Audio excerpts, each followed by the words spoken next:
Welcome again, guys, to my channel. My name is Kalambai, and this is Fruitful Investment Strategies that you are on. And if you have not subscribed, please kindly allow you to subscribe and click that like button so that we can share fruitful investment as we are going on. Now, today I want to talk to you about what religion has impacted on our society as Africans and around the world, and how colonization came to happen.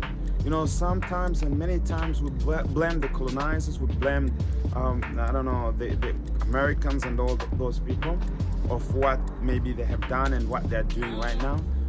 Truly, I understand, and I can really understand that, and I comprehend that. But still more, there is something we have to do. The thing is, there is bullies, but we have to stand against the bullies. And how do you stand against the bullies? Is by knowing what kind of tactics they have used all around through. And the thing you have to know is that when somebody is threatening you, even when they're small, what is behind them that keeps them strong. So I want to talk to you about religion, how religion has a big impact on how you are kept down and you are kept thinking around with that poor mentality of poverty. So let's go fast forward thinking about the Catholic Church. How has the Catholic Church made us poor? Look, I'm not here to talk about Catholic people. No, I think in Catholic Church there is great people and all that. But I still think that the Catholic Church is the church which keeps really people on the low basis of poverty. Let me explain to you before you can start blaming me for that. You see, Africa is one big continent, and before the colonizers came, we were living in peace and peaceable environment. But as time went along, what I realized is that France came in and they started researching about the African continent, and we have Spain and all Portugal, Greece, and all these powers. They were on search of really minerals and search of power which could develop their societies. That is not their fault. Yes, as they came along, they discovered, as they say, Africa. Yeah, do you know what's really bind them together? All these countries, Belgium, you have France, you have England. All these were influenced by the Catholic Church in time before. And what am I trying to say is that all these powers and superpowers became they divided Africa, and it was based on the Catholic Church idea. So the Catholic Church is hiding behind them, taking all the money, all the thing, and making the people poor.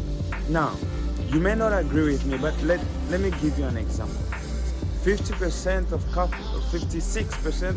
of people in Congo are actually Catholics, and they're very poor.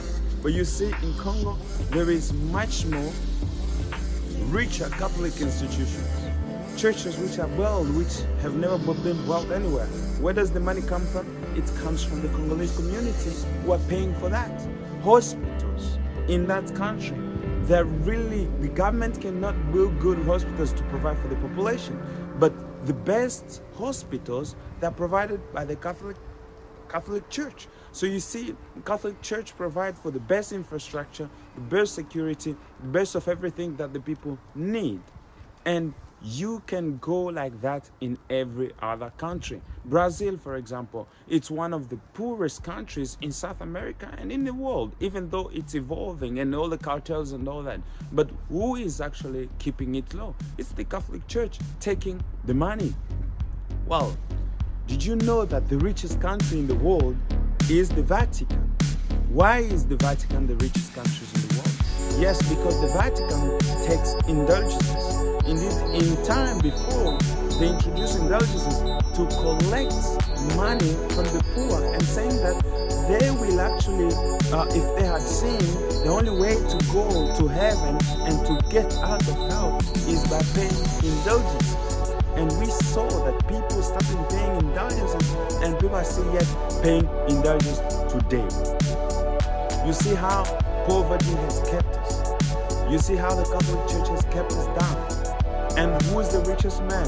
You can guess. The man in Vatican, the Pope. So guys, I think the first thing we have to do, I'm not saying that religion is bad, but I'm saying that religion has really taken us on a side whereby it has killed our people, it has blinded our people. Look at Africans, how actually the pastors are really gaining money and wealth in the continent. Yes, the poor people, they're just poor every day. They're collecting the money and giving it to the pastors. But what do you think the pastors do with it? They buy Cadillacs, they buy good houses, they do invest, they have private planes.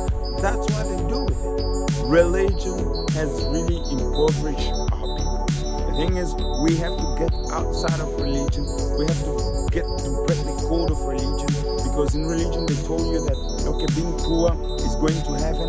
No, being poor is not going to heaven. Being poor, I don't accept suffering here on earth and going down, I don't know, without knowing God and going somewhere else. So you have a double punishment here on earth and down there below. But the thing is, we have to get out of these shells to get to know God ourselves. But I'm not going to enter that. Religion will not help us. Religion is just there to divide us. And you see, in Nigeria, you have people on the North Nigeria fighting people on the South Nigeria. Why? Because they have two different religions. Those ones call themselves, I don't know, Muslims, and this one calls themselves Christians. And what does it do? It divides communities, it divides families. And once you divide communities and families, there is no fruitful investment. So I'm telling you, please, if you have not subscribed, please subscribe and share this video.